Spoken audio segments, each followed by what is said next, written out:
आपको बताते हैं आगे बढ़ते हुए कि अमिताभ कांत समिति की सिफारिश लागू होने के बाद भी ग्रेटर नोएडा में स्कीम का फायदा नहीं उठाने वाले बिल्डरों पर कार्रवाई की अब तैयारी हो रही है। 20,000 रजिस्ट्री रोकने वाले बिल्डरों की संपत्ति जब्त की जानी है। 20 बिल्डरों की संपत्ति का ब्यौरा इकट्ठा करने में अथॉरिटी जुट गई है। स्कीम के तहत बकाया का 25% जमा करके रजिस्ट्री का रास्ता खुल सकता है। राज्य सरकार ने फ्लैट खरीदारों को राहत देने के लिए अमिताभ कांत समिति की सिफारिश लागू की थी।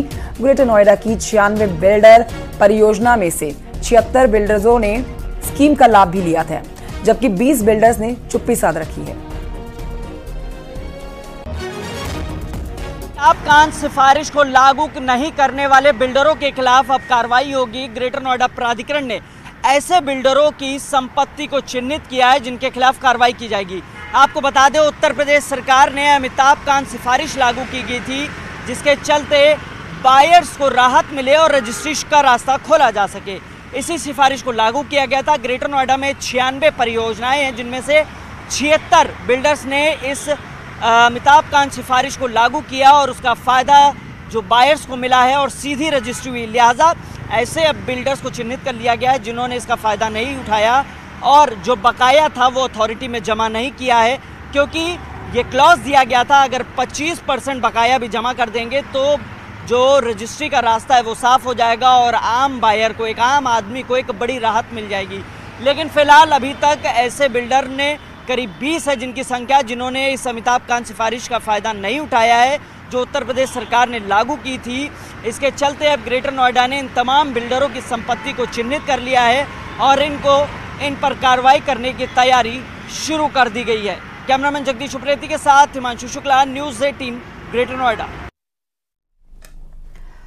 और मानहानि के मामले में गैर हाजिर चल रहे कांग्रेस के पूर्व राष्ट्रीय अध्यक्ष और रायबरेली सांसद राहुल गांधी कल सुल्तानपुर पहुंच रहे हैं और इस दौरान वे दीवानी के एमपी एमएलए कोर्ट में पेश होंगे।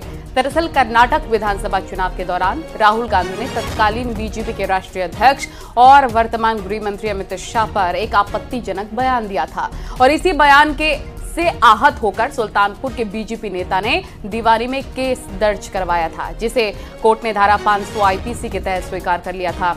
इसमें बीते फरवरी माह में राहुल गांधी ने सुल्तानपुर पहुंचकर अपनी जमानत करवा ली थी। इसी के बाद ये फाइल बयान मुलजिम में लगी हुई थी। पिछले कई पेशे में राहुल गांधी पेश नहीं हो सके, जिस पर कोर्ट ने 26 जुलाई को अंतिम मौका दिया है। पिछले 20 फरवरी 2024 को राहुल गांधी जी जमानत कराए थे माननीय न्यायालय में उपस्थित होकर।